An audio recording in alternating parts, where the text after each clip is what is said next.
Assalamualaikum warahmatullahi wabarakatuh. Halo anak-anak, di sini saya akan membahas ulang mengenai hujan asam. Nah, hujan asam ini merupakan masalah yang ditimbulkan dari pencemaran udara.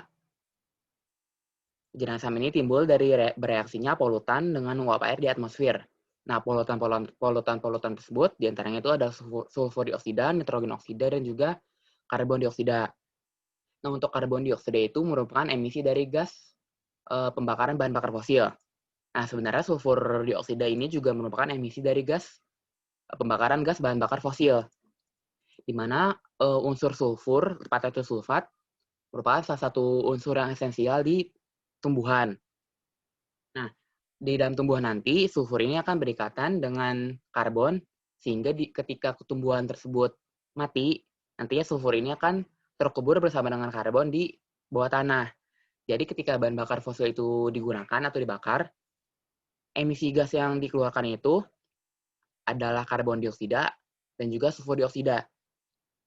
Nah, untuk nitrogen oksida ini timbul atau muncul dari penggunaan mesin kendaraan bermotor. Nah, di sini namanya hujan asam. Nah, kalian pasti sudah mendengarkan kata asam itu apa. Jadi ada 3 teori asam basa yang harus kalian pelajari. Sebenarnya untuk teori asam basa ini ada banyak, tapi yang harus kalian ketahui itu cukup ada 3, yaitu teori asam basa Arrhenius, Bronsted-Lowry, dan juga teori asam basa Lewis. Nah, untuk teori asam basa Arrhenius itu berkaitan dengan suatu senyawa yang ketika dilarutkan ke dalam air. Jika dia mengeluarkan spesies OH+, itu adalah asam. Jika dia mengeluarkan spesies OH- itu adalah basa. Nah, tetapi teori dari Arrhenius ini memiliki kelemahan di mana terbatas hanya pada senyawa yang larut dalam air. Jadi, teori asam basa Arrhenius ini tidak dapat menjelaskan senyawa yang tidak dapat larut di dalam air. Nah, oleh karena itu, muncullah teori baru, yaitu teori asam basa Bronsted-Lowry, di mana berhubungan dengan transfer proton. Di mana untuk asam itu adalah dia yang mendonorkan proton atau H+, sedangkan untuk basa itu senyawa yang menerima atau akseptor dari proton atau H+. Nah, lalu untuk teori asam basa yang ketiga itu adalah teori asam basa Lewis, di mana itu berhubungan dengan transfer pasangan elektron bebas, di mana asam itu menerima pasangan elektron bebas. Lalu untuk basa itu ada yang mendonor pasangan elektron bebas. Nah, untuk kata kunci dari ketiga teori asam basa tersebut, di mana untuk Arrhenius itu berhubungan dengan pelarut air. Lalu untuk teori asam basa Bronsted-Lowry itu berhubungan dengan transfer proton. Lalu untuk Lewis itu berhubungan dengan transfer elektron atau pasangan elektron bebas.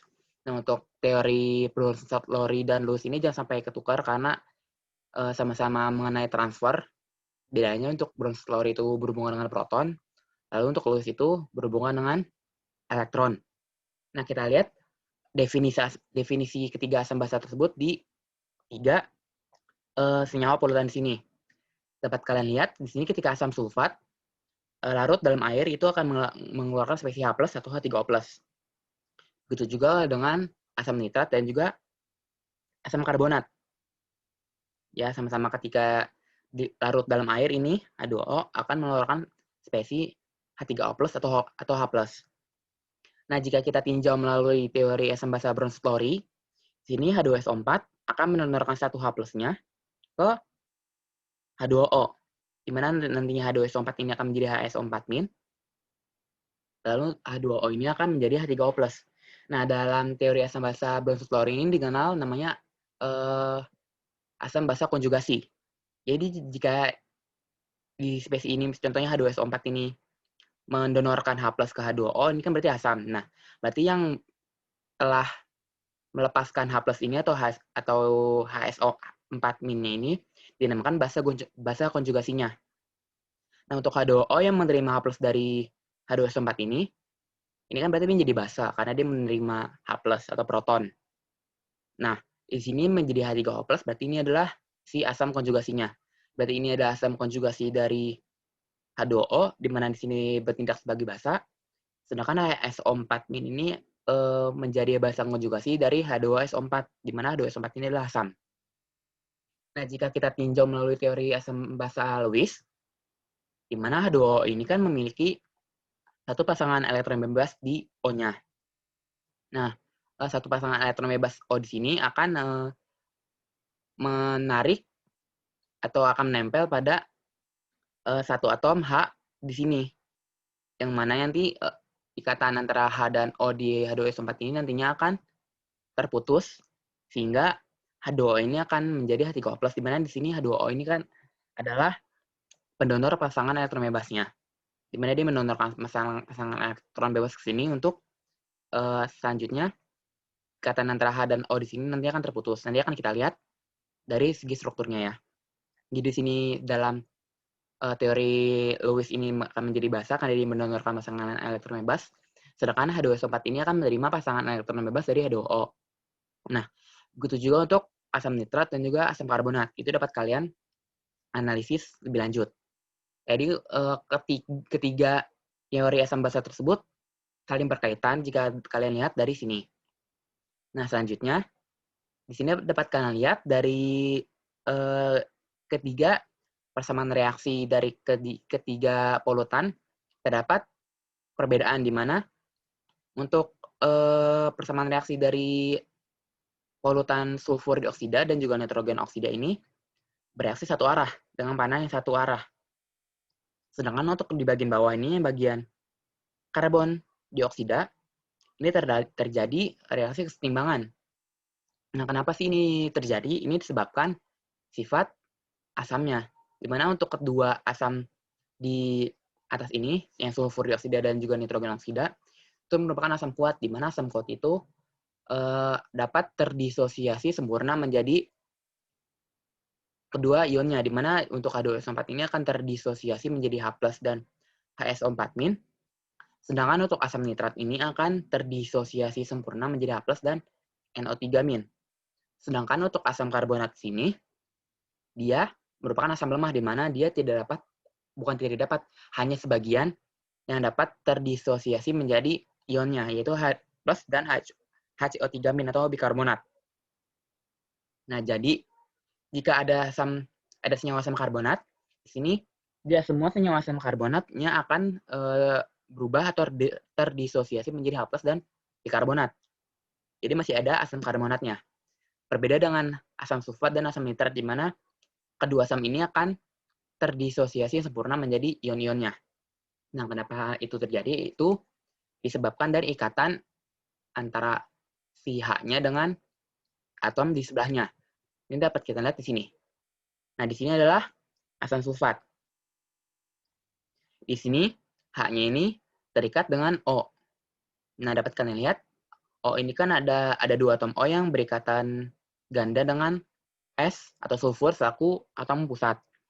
Nah, seperti yang kalian ketahui, unsur atau atom oksigen ini merupakan atom dengan keelektronegatifan yang tinggi. Di mana di antara O dan S ini lebih elektronegatif O. Nah, oleh karena itu, elektron-elektron yang berikatan di sini nantinya akan lebih tertarik atau lebih mengarah pada atom oksigennya.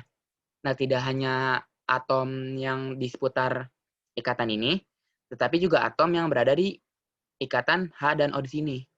Sehingga gaya tarik dari elektron, maksudnya dari keelektronegatifan atom oksigen di sini, menyebabkan elektron yang berada di ikatan O dan H di sini akan cenderung tertarik ke atom oksigen di sini, sehingga H di sini akan mudah lepas, sehingga ketika ada air atau H2O, itu H ini akan mudah lepas.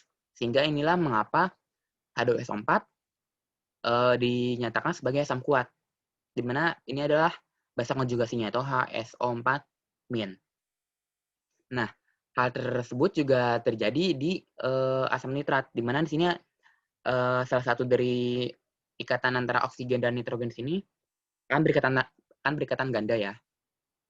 Nah, karena hal serupa di mana O ini merupakan atom atau unsur yang memiliki keelektronegatifan lebih tinggi dari N, kan pertama kan fluor atau F, lalu ada O, baru N. Jadi O masih lebih elektron negatif dibanding N, sehingga elektron akan cenderung tertarik pada O. Begitu juga elektron yang ada di sini, sehingga H ini juga akan mudah lepas. Selain itu, struktur asam nitrat ini akan lebih stabil sebagai ion nitrat di sini. Kenapa? Karena terjadi resonansi. Nah, ketika H ini lepas, akan terjadi resonansi di antara ion-ion nitrat di sini, di mana sini akan ada satu ikatan ganda dan sini O-nya akan bermuatan negatif, lalu ikatan gandanya akan berpindah ke sini, dan atom O di sini akan menjadi bermuatan negatif. Begitu juga sebaliknya. Jadi ini dinamakan resonansi. Nah, berbeda dengan asam karbonat. Asam karbonat ini cenderung lebih nyaman dengan struktur di sini.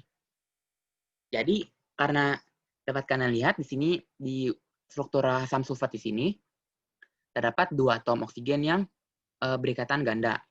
Lalu sedangkan di asam nitrat ini hanya ada 1. Nah, di karbonat ini ada 1 dan juga ada 2 atom oksigen yang berikatan dengan H. Sehingga ini ikatan antara O dan H di sini lebih stabil dibanding di senyawa nitrat atau asam nitrat dan juga asam sulfat. Sehingga ketika ada air itu air akan sedikit sulit untuk memutuskan ikatan antara O dan H di sini.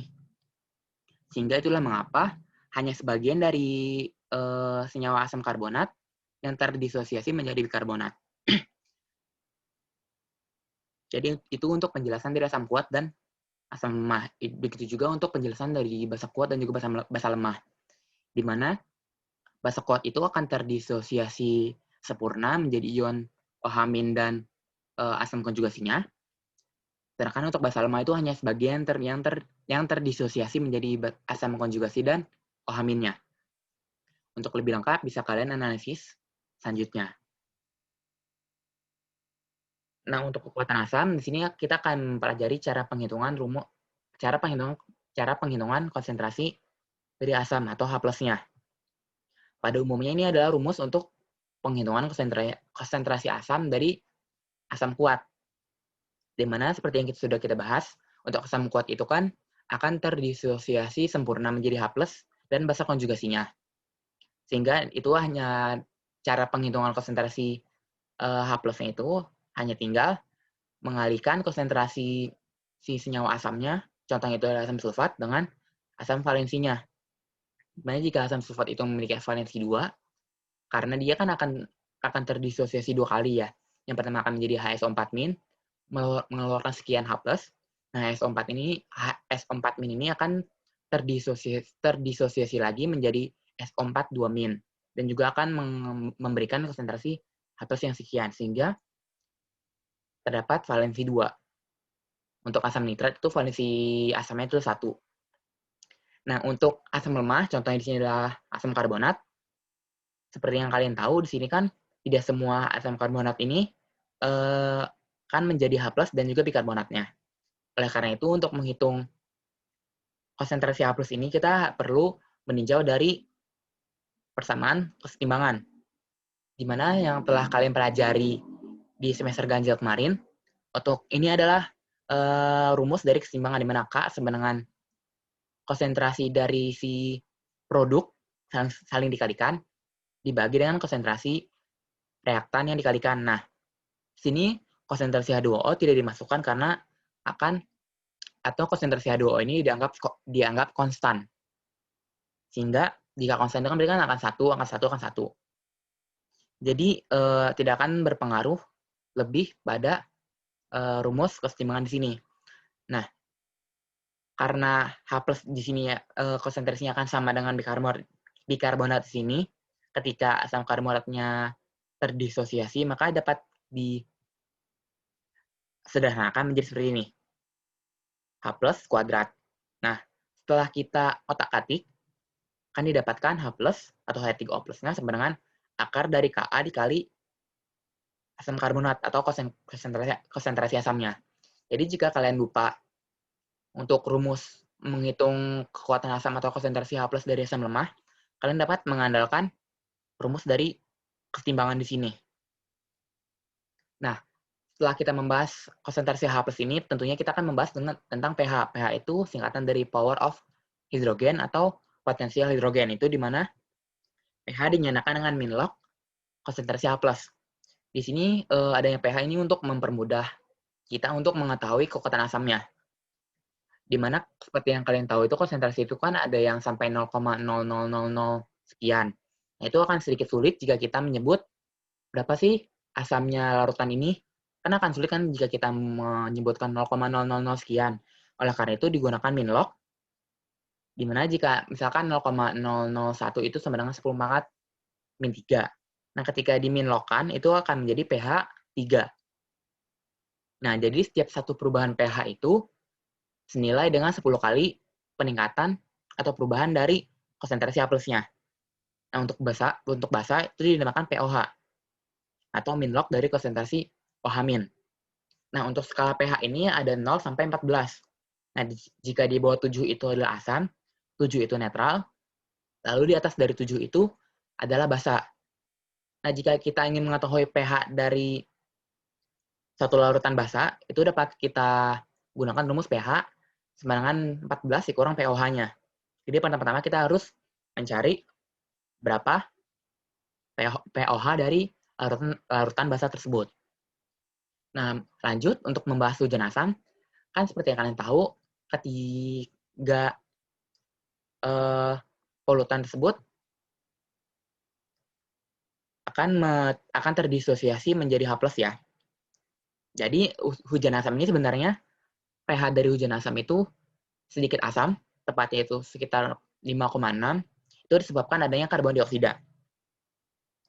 Nah, karbon dioksida ini merupakan gas atau senyawa yang normal berada di atmosfer kita. Nah, lalu mengapa bisa asam? Dikarenakan keseimbangan dari asam karbonat di sini. Karena kan tidak semua asam karbonat akan terdisosiasi menjadi H+ dan bikarbonat. Nah, ketika ada dua unsur lain, tepatnya sulfur dioksida dan juga nitrogen oksida, kedua senyawa ini nantinya ketika menjadi asam oksi akan terdisosiasi menjadi H+.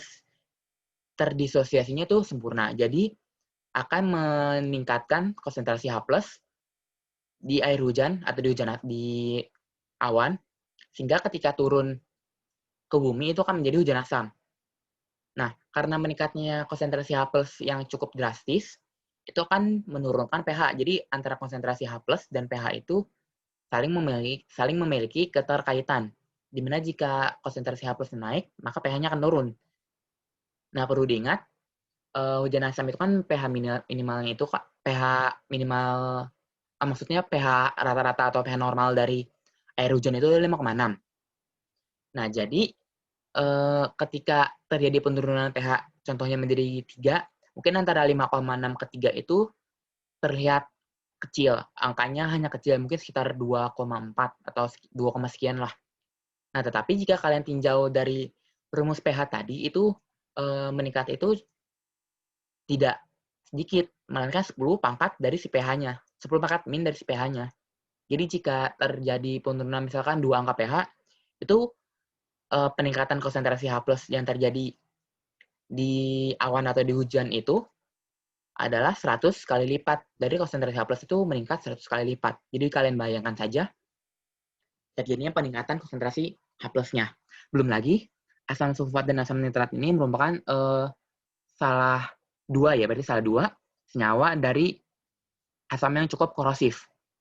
Ya mungkin jika ketika terkena tubuh kita itu mungkin tidak terlalu bahaya. Tapi ketika terus terkena atau jatuh ke tanah atau ke tumbuhan itu akan cukup berdampak. Dan dampaknya dapat kalian lihat dari video yang sudah saya berikan di hari Senin kemarin. Nah, itu untuk penjelasan dari materi hujan asam. Oke, saya akan bahas sedikit mengenai cara perhitungannya. Contohnya, kita akan ambil contoh dari pH normal dari hujan asam, yaitu sekitar 5,6. Contoh pH-nya itu adalah 5,6.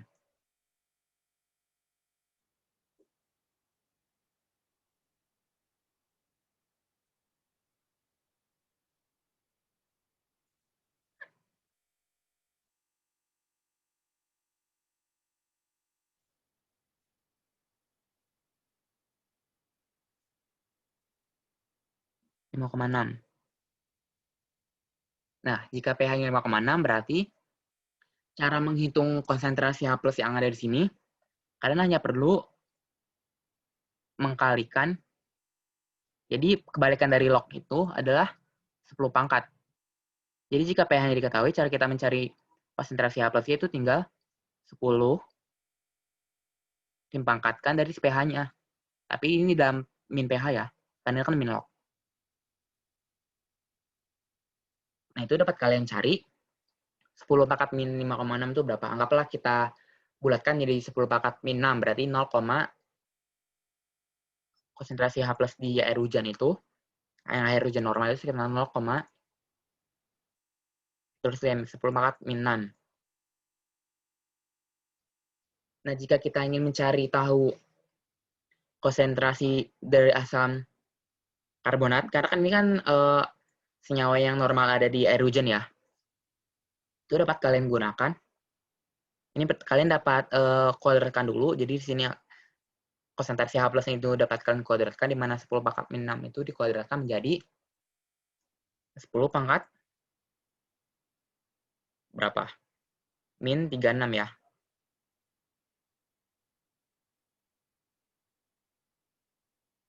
Lalu ini ada Ka,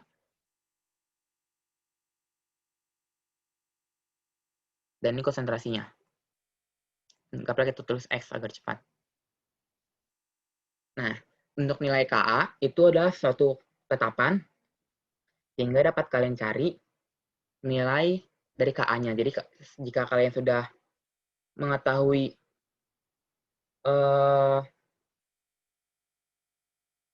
nilai Ka suatu asam, itu dapat kalian langsung kalikan dengan, atau kalian masukkan ke dalam rumus, sehingga nantinya kan ini dapat dijadikan menjadi konsentrasi dari si asam karbonat ini, atau X, semenangan, ini panah ya, semenangan 10 pangkat min 36. Ini tolong koreksi ya kalau misalkan salah. Terus saya agak lupa. 10 pangkat min 36, atau 10 pangkat min 6 dikuadratkan lah. Dibagi Ka.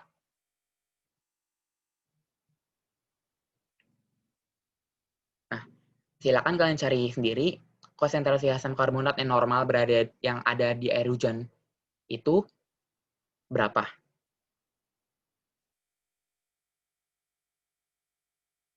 Nah, oke. Cukup sekian untuk pembahasan mengenai hujan asam. Kurang lebihnya mohon maaf. Wassalamualaikum warahmatullahi wabarakatuh.